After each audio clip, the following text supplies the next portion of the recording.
60-40 lead.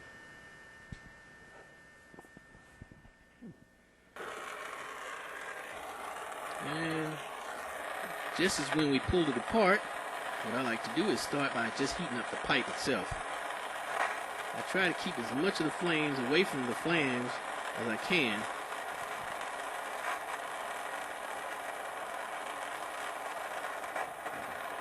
And just gradually just start kind of feeling your way in there. And when it gets hot enough, you'll see the lead start to melt, as you see it right there. Just kind of melt, just kind of push it up in there. Try to seal all those cracks up in there.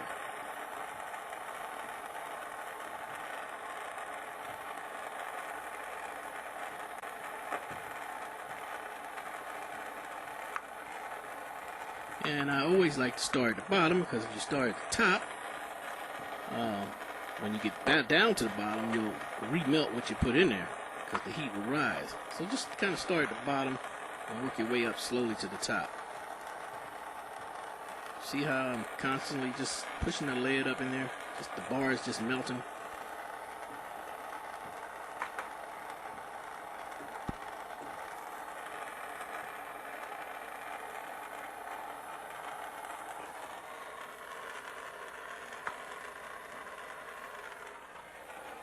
It's going to look rough at the beginning. But what we're going to do is, once we get it to where we want it and sealed good enough, we're going to use a rag and kind of smooth it out and push it back in there and just have a nice, clean, smooth joint.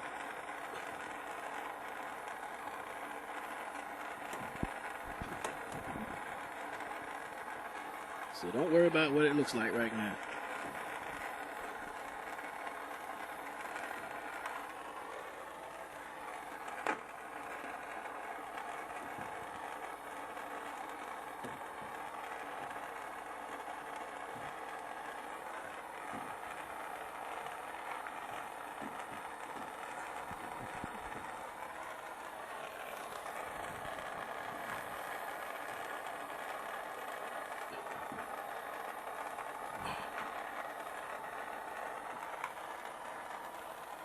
You noticed I'm putting the flames directly on it and then constantly pulling it away, give it a chance to cool down so that the lead won't run everywhere.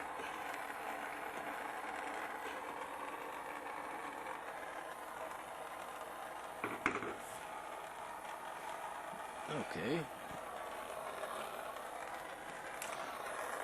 Now we're going to wipe it.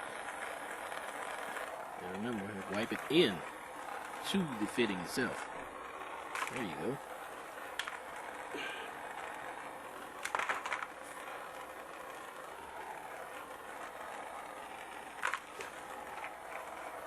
Now it looks like a lot more of a smoother look.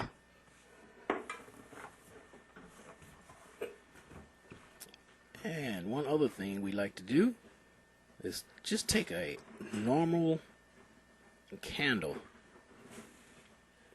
and if there's any voids anywhere, this candle, the wax from this candle will fill the voids.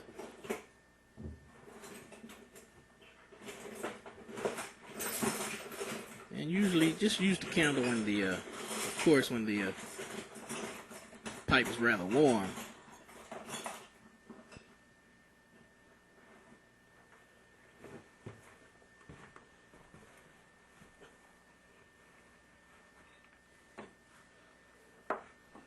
It just melts in there, and any voids that might be in there, it'll seal it up nice and tight, keep it from leaking.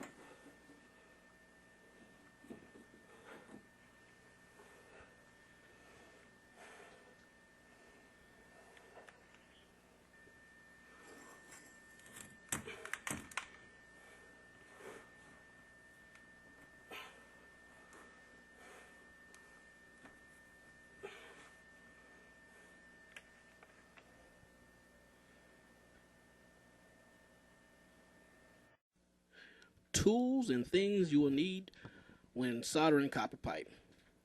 First of all, if you're going to do a lot of copper pipe soldering, you're going to need a nice size acetylene tank like this one right here with the gauge. This will be good for soldering pipe.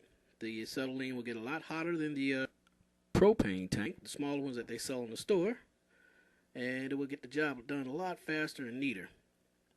And if you don't have any large jobs, you got a small job you want to do, you might want to go out and buy a kit like this for about 20 bucks. This is a propane tank that has all the attachments and the solder and the flux to it. Okay, and you're going to need a pair of channel lock pliers. I use it a lot to crimp my copper fittings, and fiberglass mash so that you can clean the outside of the copper pipe. Flux. This is a no corrode flux. This is the type of flux you want to use to wipe the copper pipe. And solder.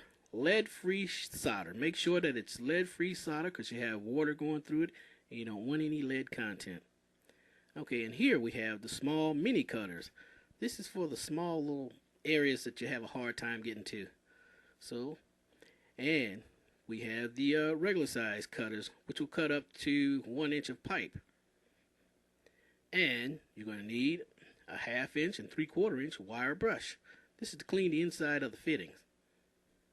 And when you're wiping a lead arm into a bath sink or anything like that, kitchen sink, this is 60-40 lead bar that's used to rewipe the lead back onto the pipe.